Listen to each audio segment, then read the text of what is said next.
Yo, what's going on? It's Turn2 Podcast with your boy Coach Marcus. With Coach Zach. Coach Drew. Yeah, we got y'all ain't met Coach Andrew yet, man. He's our pitching coach, probably the best in business, man. He's gonna get some insight. Went to Winder Barrel, one of the top high schools in the country, especially at y'all's time, right? I mean, y'all had you again, like we were just talking about you against Buford. With can you drop some of those names that was in that game? We had Dylan Lesko, Brady House, me, my brother, Andreas Lewis. Like that's stacked. Like that's about biggest best as you can get when it comes to like high school baseball in terms of talent on one field. That place was lit. Let me ask you this, Andrew. You coached the little kids, the 8-year-olds, for the first time. That was your first time coaching the little kids, right? That young. How did you feel, and what kind of adjustments did you have to make coaching really young kids? Did you have to tone down? You felt? Did you have how did you feel about it? First off, I enjoyed the AU squad. They had a lot of energy, a lot of drive, hard work ethic. They always came out wanting to get better, and it kind of felt like a hope for baseball again. Yeah, you get what I'm saying? Yeah, like kids actually like taking pride in the sport that they're playing at a young age, instead of my mom's making me do this. Right. She doesn't like that I play video games all day after school. I just want to get on Fortnite, 6, 7. You get what I'm saying? Yes. Like we actually have like kids who want to be something outside of the just being internet. a regular student and scrolling on the tablet. So, but back to the AU squad. Tone it down a little bit. I would say no and yes. Simply because at 8 years old, they be wanting to cry just because they made their own mistake. Like we hardly had to tell them anything besides stay focused. That's the main thing. As far as their energy, the way that they approach the game, loved everything about it. I told Marcus the same thing last podcast. I said the young kids have so much energy that they can bring out there, and it's usually so positive and ready to go. Right. You know? And the thing about that is like what you said earlier, they don't have that emotion of I hate coming out here yet. Because their parents, I'm not gonna lie to you, as parents and coaches, but like we push so hard that they fall out of love with the game. And I gotta look at a lot of dads because like we see it all the time. Dads go nuts with their kids. Yeah.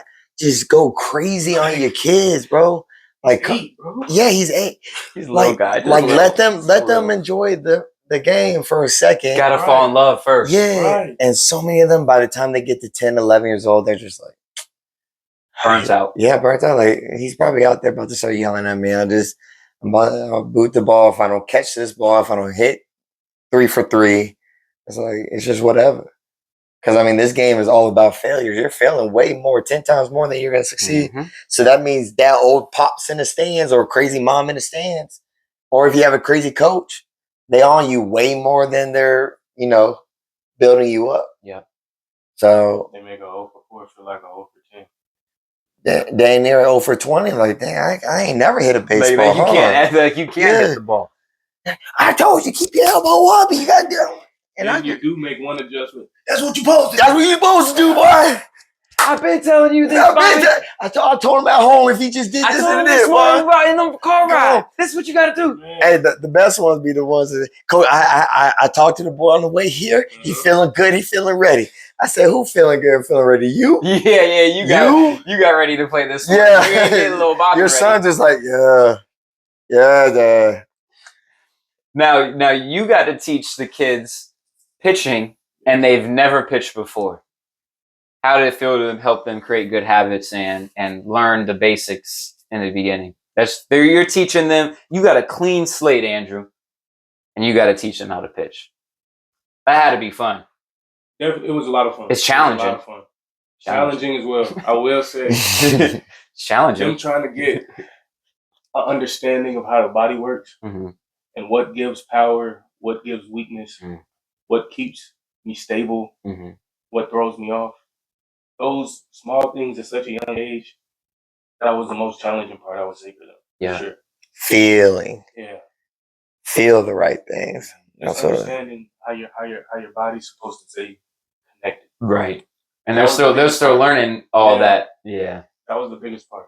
But I will say, every time they came out there, they all had a smile on their face. They're always excited to pitch. Everybody want to learn how to pitch. Everybody, they're ready. And as we kept progressing and getting a better understanding, a better feeling, it just skyrocketed from there. It just skyrocketed from there. I'd say from the time we started to the end of the season, a lot of 8-year-olds understand pitching more than a lot of these high school. And I feel like that's also because they're willing to learn. They're willing to learn, and they've gotten a good base. With you able to talk to them, they have a good base. And in my opinion, that's the most important part about playing a sport. You have to get your good base before you learn anything above that. You know, you have to have a base in any sport, in baseball especially. You got to know the game, and you got to know the basics before you can keep leveling up. Exactly. And going to your field thing, because a lot of these kids don't understand what the heck we be saying at all. They don't understand the words that are coming out of my mouth, right? Like they don't at all. They'll say, "Okay, yeah," but they understand feel. Like they'll understand feeling first before they'll understand your language. That's why a lot of times you hear them repeat what you feel. Exactly. They have to experience it before they even know what it means. You telling them, "Hey, just stay back on your back leg, just do that," but you never showed them or let them feel what it's supposed to look like. One of the things I picked up from you is we love to just, I need you to get to your high point. I need you to sit there. Right. Understand, like feel your muscles being used right now. Feel all that stuff. Like that's how you teach a young kid, especially at 8 years old, how to actually pitch. Not just keep yelling at him words. And that kid just like, whatever. What is coach? What is dad saying? Like makes no sense. Yeah. I understand. Yeah, makes a lot of sense. Hitting's almost the same way. The same way. You gotta feel it. You gotta feel it first. Because when you see, for me, it's when I see a kid do it correctly, you kind of stop them right there and show them and point out like this is what just happened, and you did it correctly right here. This was perfect. How did it feel? How did you feel? Yep. Exactly. So then when they have a setback, say, okay. Now you can actually feel the difference. Now my arm is dragging. I catch the ball. What do we feel? They won't even use words. They'll just get in position. Yeah. That's what a lot of them do with me too. They just get into position. They don't know what to tell you. This is what I did, coach. All right, good. Now we got to make the adjustment. Then they go right here. So in their head, they don't have the words for it, but their body and the feeling is telling them, okay, I pulled off. What's the adjustment?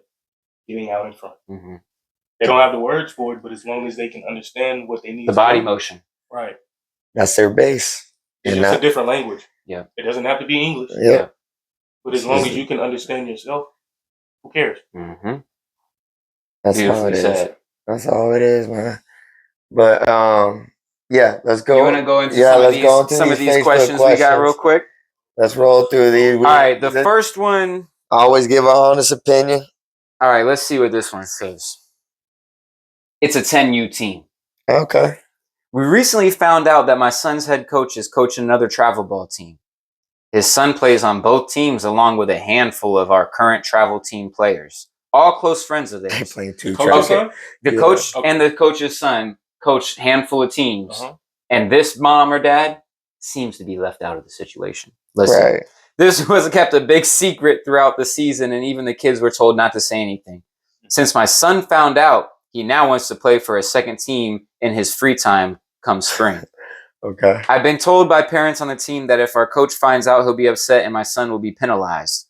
They've been very clear that we always need to make this team priority. However, they don't do the same. Mysteriously, every time one of our games have fallen through, they've ended up playing a game or tournament for the other team. What are your thoughts? Has anyone experienced this? So maybe y'all go first. I got my first thoughts, unless you want me to go. My question, just for understanding, is, so are they saying, okay, he's coaching multiple teams. Their son isn't on those multiple teams. Exactly. So they're upset and in want to play. addition to that, when their games get canceled, he just so happens to be coaching at another tournament. Mm-hmm. And he takes about a handful of the kids with him. So on the current team right now, he is the coach, the son, and then let's say like 3 of their players, right? Probably the best players. Let's say some of the best players. They're playing on the second team, and every time we cancel with y'all, we just go over there and play with them. Well, here's my thing. I got 2 stances on this. Both are wrong. Mm-hmm. The parent who wrote it is just bitter because his son's not getting. That's how I feel. Like she wouldn't say anything if he was one of those part of the crew. If he was traveling, they wouldn't have nothing bad, no bad mojo, none of that. They keep the secret just like everybody else kept the secret. Now, the coach is wrong, in my opinion, because you're stripping away exposure and reps for those kids who do need to get better that you so-called deem not good enough to travel. While you go do what you do with another team. Well, that's my thing. It's another team. Like, what are we doing? Like, and then you're gonna get mad at if anybody else tried to do that to you. Right. So, like, kind of just contradicting. After they already paid their money. So I say bounce. I say if I was a parent, I'd just bounce. Like, see it. Find a new team to go. Yeah, just find a team, bro. Coach. Like, because that's not normal. That shit ain't normal, bro. That's not normal. 100%. So, yeah, just bounce. Get out of there. All right, let's see. Hot topic. Parent. We talk about parents. All right. Hot topic. Parents stay the hell out of the dugout before, during, and after the game.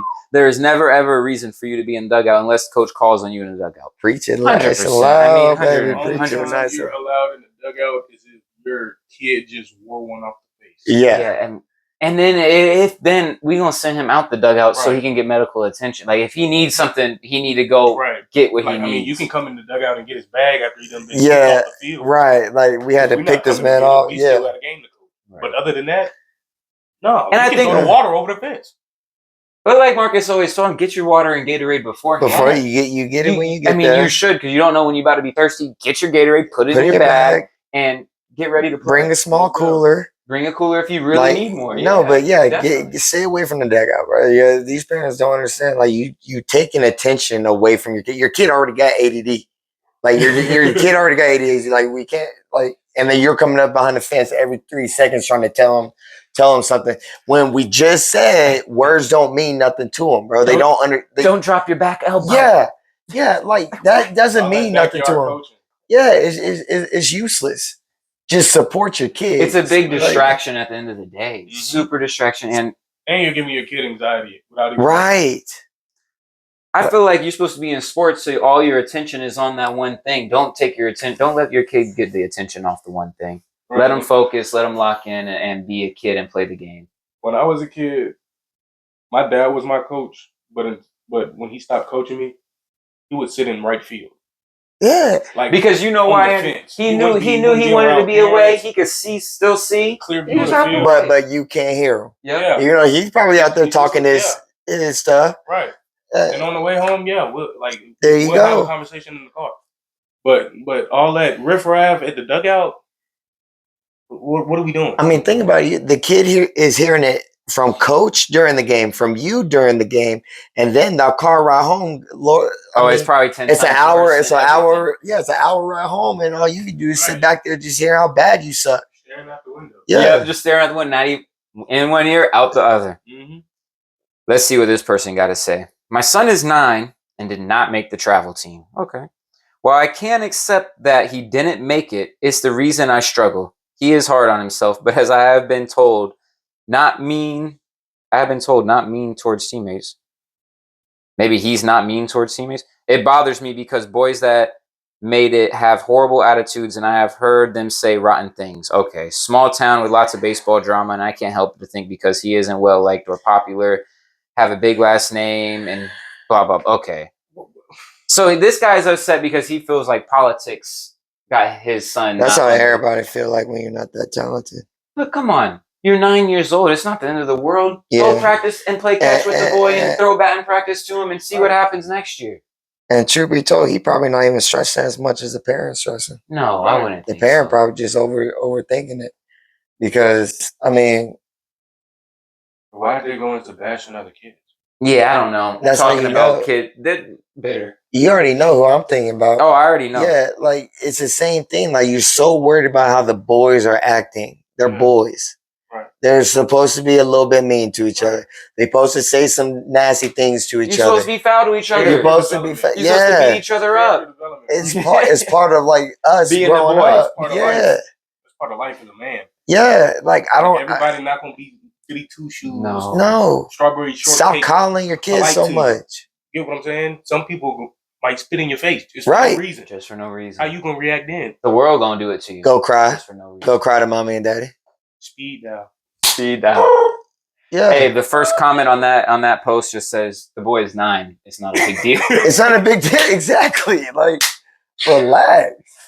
Yeah, and that's another thing. Like travel ball is a step up from rec ball and competition wise, and of course you want to win, but it's not.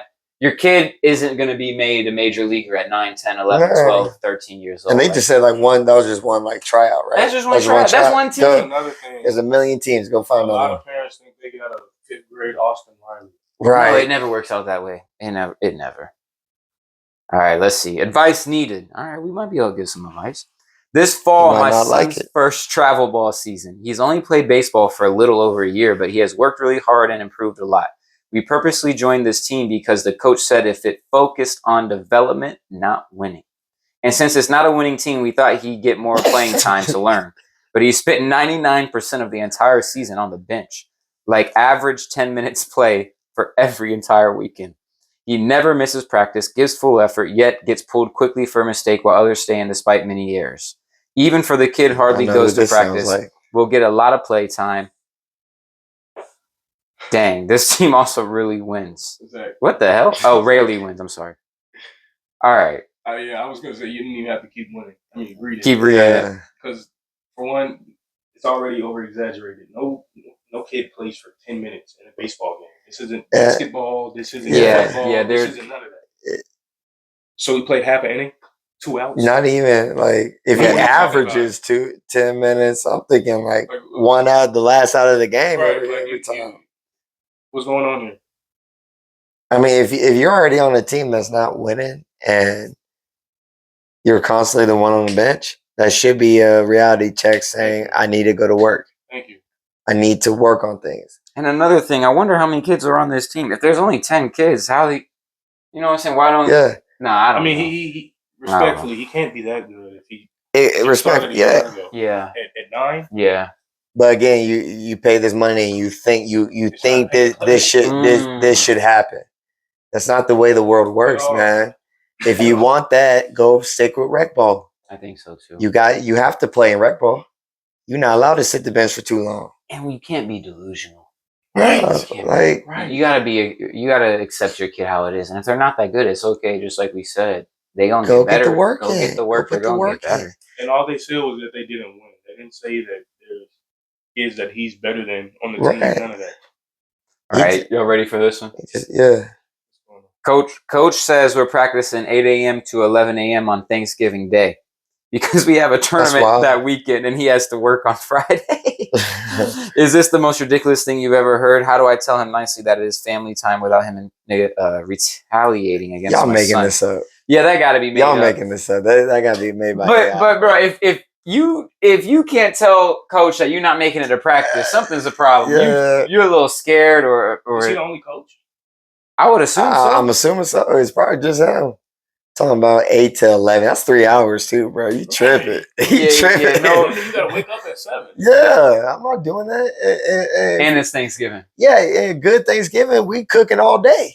Thank you. Yeah, we got to start in the morning if I want to. Started last night. Yeah, I started last night. I'm not leaving to go to practice. Crazy? Yeah, I was gonna be burnt down. Coming back. There's meat on the smoke.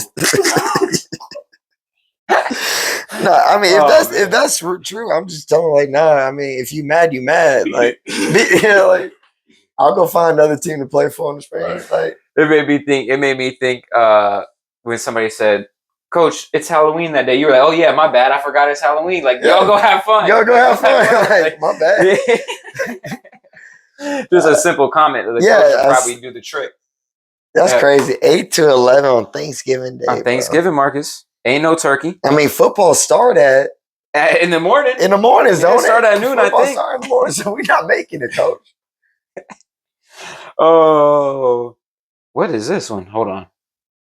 Oh, okay. I don't think that was supposed to be one. Let's see. I seen something. Let's see this one. Non-parent travel ball coaches. That's us. Yeah. That's us. Deserve a lot of respect and appreciation.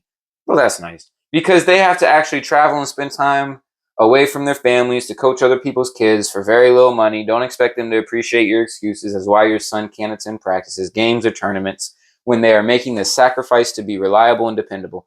Man, if that ain't true, I can't tell you how many times I've been driving to practice and I was like, damn, 6 parents really just texted and said they're not making it. Yeah. And here I go with no kids making it. Yeah. And I ain't cancel it? All right, I'm going to show up still. And still got a good attitude when I'm man. coaching 4 kids, having a lesson. And because 6 of them said they ain't showing up. Good. I mean, I love everybody. Nah, but the parents got to realize that stuff, man. They be asking too much for coaches, bro. Mm-hmm. Like we got those parents that be like, can you help my kid control his attitude? Blah blah blah. This blah. I'm like, no, I'm not his daddy. Right. I'm not his psychiatrist. I'm his baseball coach. I will help him when he's here. Yeah. But at home, brother, that's you. I can't do it. That's your 100%. Job. Like 100%. Like people don't understand how much we have to go through in order to make this thing happen, bro. Like. Man. You know how many crying and complaining parents I have to deal with every single day? Like, a lot, Marcus. Like, just crying and complaining about something. I'm like, bro, you got a good coach there, right? Yeah. Are they there every day? Yeah. All right, then what else do you need? Yeah, what else do you need? But just to go on yours, yeah. Parents texting me at the last minute. Sorry, coach, we won't be there. You knew that a day ago. You knew that 5 hours ago. You knew that this morning when you woke up. Yeah. Come on now. And why you ain't going? 45. And 6:30 practice. And then you got those parents who say that and then take it to the extreme. Like, I'd be like, all right, you gave me a reason, right? All right, then. And like, then the made up excuse. Yeah, they start making crap up. And I'm just like, bro, you don't have to lie to me. Right. You paid me. So, like, you paid me. So like, what's going on here? So I'm like, man, those made up excuses go crazy. Yeah, cause I mean, I've been in 5 car accidents in the last month. Like, okay, you shouldn't be driving no more. How was it not total? Let's at this point. Didn't you pull up in the same car every time you did go to practice? At this point, you on the bike. Like, what are you talking about? So, I mean, man, 100%. We just hear a bunch of crap like that on the daily. 100%. Just say your 2 cents and just. You don't worry. I'm not even going to reply because I'm not even going to reply. I'm just like, at most, I'm going to say, okay, thanks. Right. That's it. You don't even got to tell me a reason. Won't be there. I ain't no excuse. Just tell me early enough, bro. Like, don't tell me that 2 minutes before practice. I have parents that will tell me during practice. Like, I know. 1,000 times. Yeah, I know you're not here. Like, I know you're not going to be here. That kid not here. Obviously. Yeah. Obviously. Yeah, it just throws off the whole practice plan. Honestly. Yeah. And that's the only reason. If I have 10 kids compared to 4, my practice plan is definitely way different. I got to pivot. Yeah. And we going into lesson mode. I basically we doing drills. So I expected us to have maybe team practice. Right. Team practice, live bullpens. You know. Can't do none of that now. Because my 2 catchers not showing up. Sure. I might not even have a pitcher. Yeah, 5 pitchers. Just sitting there holding their own stuff. Like, yeah, it's gonna be a 5-on-5. See, parents don't understand how much like coaches got to think about stuff. Like we're responsible for all 12 of y'all mistakes. A good practice, I'm gonna pre-plan that before I go out there. If not, I'm about to hit ground balls and we about to just go home. That's it. Sound like a typical day. That's it. I'm gonna hit ground balls. I'm gonna say throw to first and go home. Yep. What more can you do? That's it. Was that the last one? You want me to pull up another one? I think we can find one more. Let's do one more. But I appreciate that they gave us the love at the beginning. We did get love. Hey, it's a lot of work. That's a lot of work. Oh, this is a long one. We don't have to do. That we don't have to do. We don't have to do. I enjoy it. That's the only reason. Good morning. I have seen a lot of comments in the group about your kid being punished by having to play the outfield. Oh, boy. That's like, now, full disclosure. You want me to stop? You got something to say? Before we No, you might as well. What do you mean by that? Hey, parents be thinking the ball don't get hit to the outfield because sometimes, I guess, in the league, it might be so bad that nobody does hit the outfield. But, hey, when you get in a travel ball, The ball going to the outfield. That's a rec ball mentality. Even the 7-year-olds be smacking it to the outfield. Yeah, that's a rec ball mentality where nobody can hit it out the infield, so your best players are deemed to be playing in the infield. And if you ever get put in the outfield, that means you suck. Yeah. So I mean, that's just a rec ball mentality. Now, full disclosure, I'm not sure if there's people clowning around or if they're being serious. So I figured I would just say this. Outfielders make the most money. Yeah, outfielders do make the most money. Do me a favor when you get a minute and go search how many players drafted in the top 10 over the past couple of years. There you go. They're outfielders. Yeah. I think the answer may surprise you. As a high school coach, some of the best players play the outfield. One of the best players I ever played with in high school that got drafted and made it all the way to AAA for the Rangers played the outfield. If you're upset and you think that this is punishment, work with your son and help them develop being a better player.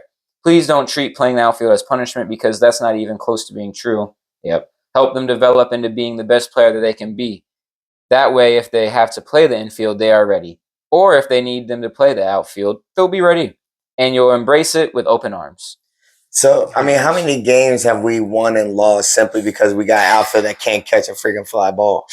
All the way or stop a ground ball in outfield. All the way up to the high school level, too. It's a game, like you say, it's a game changer, bro. Like it's everything. Like you being able to catch a simple fly ball would have won us so many more games this year.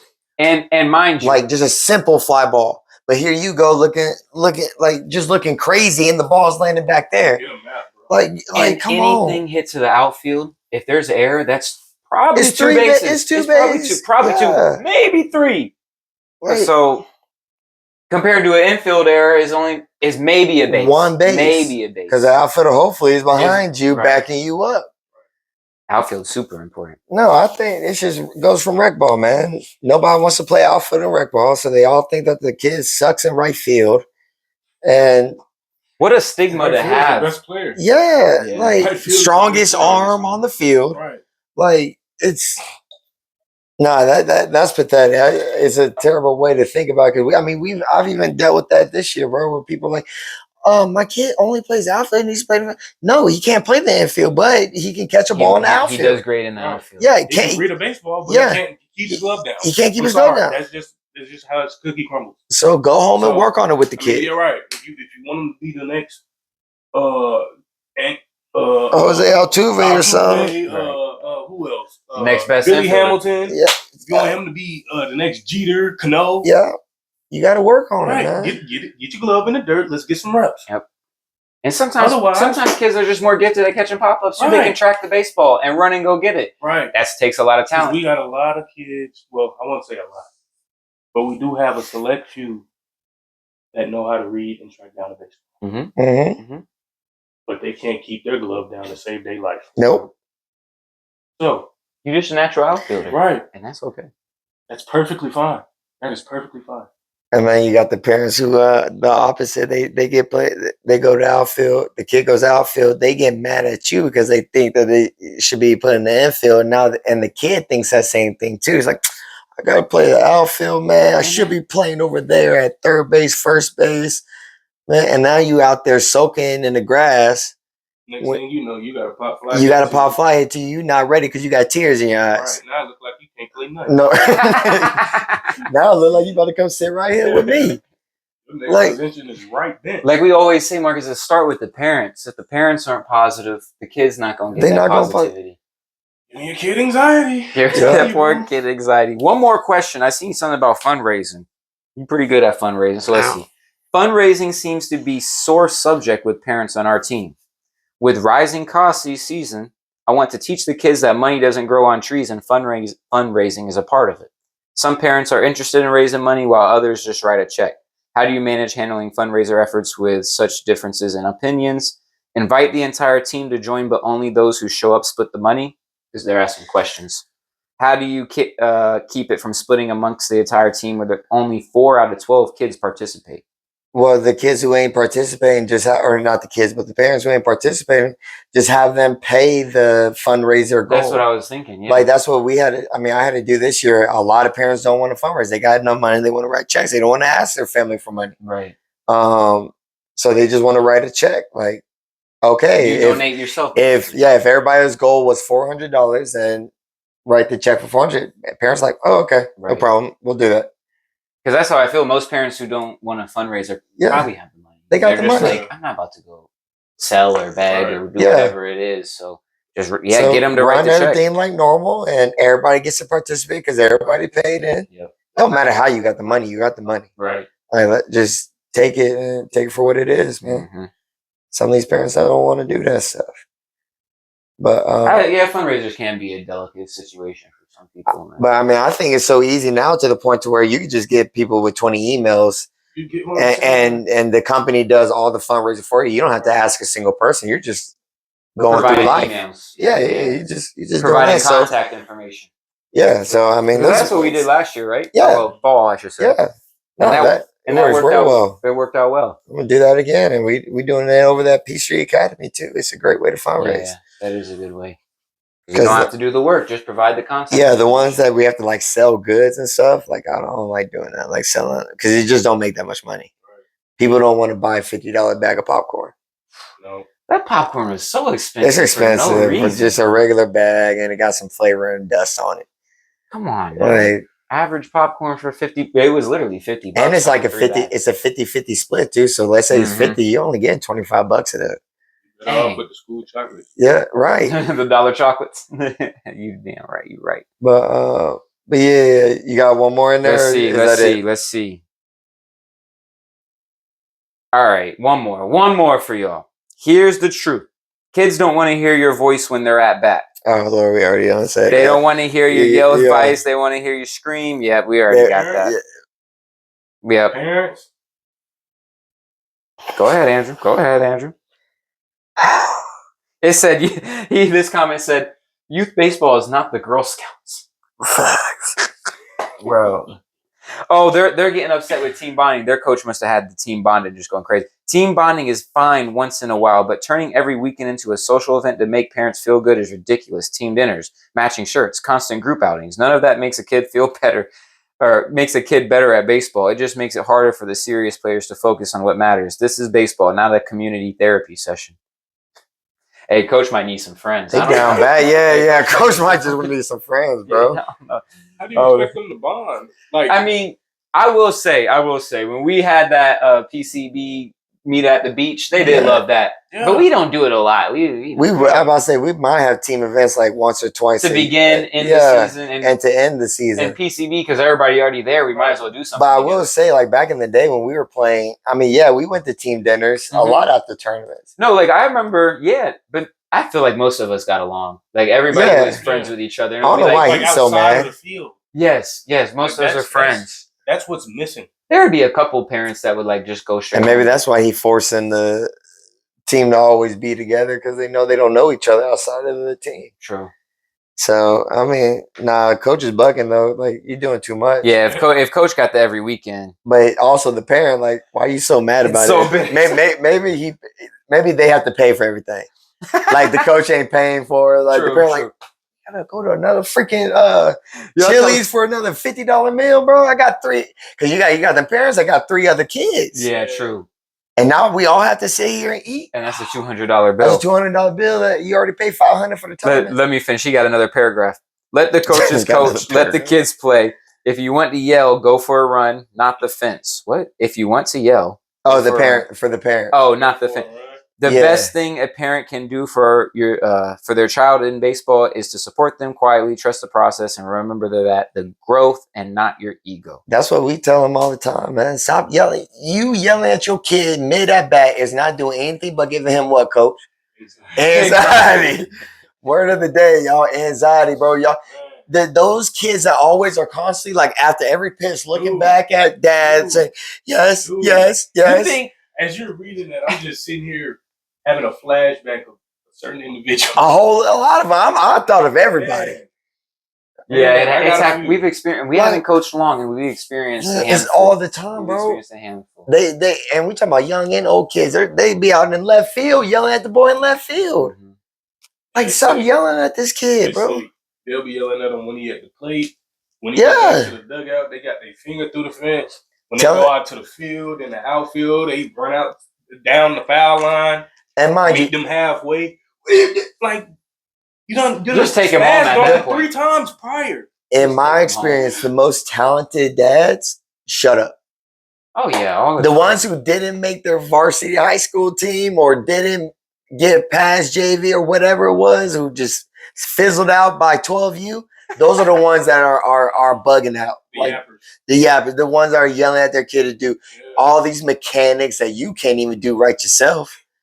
You don't even know what it's called. You don't even know what it's really called. You just heard somebody say it. You just watch YouTube. Yeah.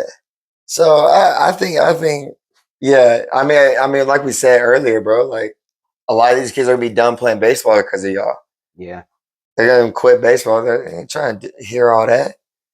And then you're gonna try to take them to another sport. It's gonna be the same. It's gonna be the same thing. You're just wasting your money all over again. And you talking about something that you don't know nothing about. Right.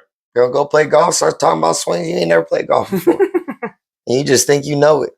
Like, next thing you know, your kid gonna start to resent you. Exactly. True, it builds a bad relationship. Right. Don't want you at the games. Right. Mom, is that coming? Not even trying to talk to you, probably. Yeah. Oh, especially after the game. I don't even want to hear it, bro. Dad, I'm gonna go upstairs and just sit in my room, play some video games, bro. Because you're just gonna yell at me about how my stance sucks, my bat is lagging through the. You don't even know what that means, Dad. And like you always say, they hear enough from coaches. They're gonna hear from us, bro. Like, just like, who are you paying? Exactly, bro. Like, just be a dad. Be like, oh man, hey, it's all right. What did coach say you need to do? No, don't worry about it. Tomorrow. We're gonna get out there. We're gonna work on some of those things and blah blah blah. Not like going off on the boy, like go on, or even the worst parents, the ones that are bad mouthing like everybody else and not blaming the kid or not holding the kid accountable. Like, you can't do that, bro. You got 3 errors on the day. And it's coach's fault for putting you in that short. Yeah, five wild pitches, 4 strikeouts. You know, but it's coach's fault or it's somebody else's fault because they shouldn't have made this play for you. Right. You could have done a whole lot. You know, I just heard. What was it? It's on the tip of my tongue, verbatim. I don't know why you put him right there. Yeah. He don't even play that. He don't even play that. He barely played there. He only played there in practice. Why you do that in the game? Ma'am. Practice? Yep. Transfers to the game. So you mean to tell me if your son is practicing in left field, you gonna want him playing first base game 1 on Saturday? Yeah, that makes 10 sense. a.m.? That makes sense. You get what I'm saying? Like I'm yeah. confused here. I'm confused here. I really am. Like, this is not your old team where you used to play. Right. No, this is where he's playing on this team. Right. Too smooth baseball. He's in left field. I don't care for about that you at day. Second base. Right. That day, we need you to do a freaking job. Thank you. We need you to do a job, bro. It's just like when we had to put. Show up in left field. But you can't show up here. We put you where you show up, brother. Like, you want success or you want to keep failing? Especially when it's game time. But like you said, if you practice there, how can't you play there? And plus, we practice everywhere. We do. We practice everywhere. Everybody practices everywhere. Yeah, everybody utility. Nobody ain't got no.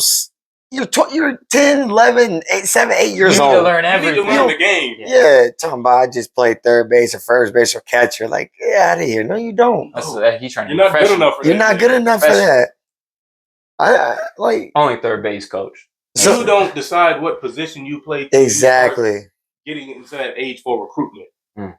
Exactly. Where a coach at a higher level wants you, that's the position. That's where you're going to play. Right. That's when you start picking and choosing what you play. Yeah. Right. Until you hear that, you need to be trying everything.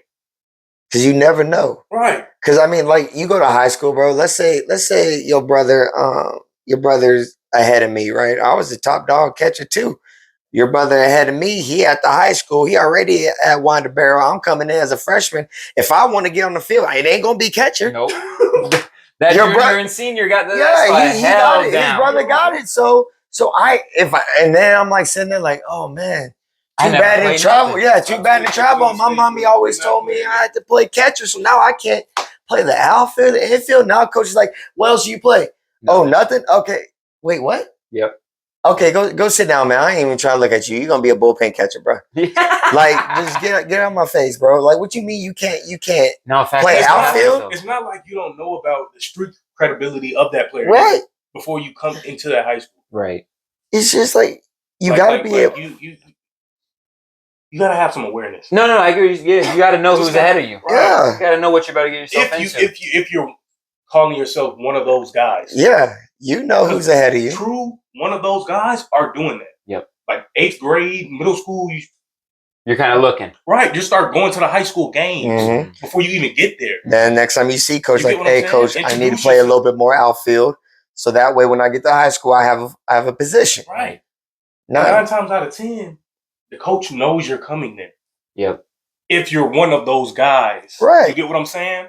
You got to be one of those. It can't be on you. You got to be in you. Right. That's the basis of all of this. Mm-hmm. But too many people find themselves thinking, okay, I'm the best thing since sliced bread. Oh, he don't mean nothing. Are you top 20 in the state catcher? Oh, you got to show me. yeah, Brother, you can't even squat 400 pounds. Now you're not even in the same You get what I'm league, saying? same field. Yeah, you got Like he's bench pressing 400 pounds. Let's really talk about it. right.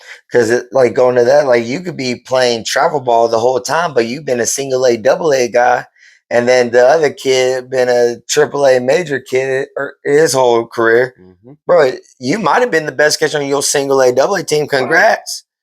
That's good enough for 9th grade JV. Right. That ain't good enough for varsity. Yeah. This other kid's talking area Yeah, code. exactly. Like you're going to WWBAs, you're going, and he is the catcher or he is the shortstop, whoever it is. Right. Like you can't if you're not showing up to those big time tournaments as that position, you better go learn a second position. Mm-hmm. Thank you. You better go learn something else. Thank you. Otherwise, you're gonna have 2 years of sitting in the bench at a high school level. Which, if you're the real deal, you're not sitting on no bench at the high school level. No. You'll sit on the bench for the From college. ninth grade. Yeah, From that you're gonna play. Like if you can ball, you're gonna play. Right. Varsity all 4 years. So obviously, you're not that good of a catcher, and like, bro, you're not hitting me. that reality check. Yeah, it's gonna be a reality check when they get to high school and their coach says no, bye. So I think a lot of them think it's like our high schools, like not our high school, but like the one Where that we we were. coached at. Like anybody can just hop on and play, Mm-mm. Yeah, we actually got preseason Yeah. All-Americans on this squad. right? Like Like they're out here top 100 perfect. you know, Take the game serious. Right. Top 50 PBR.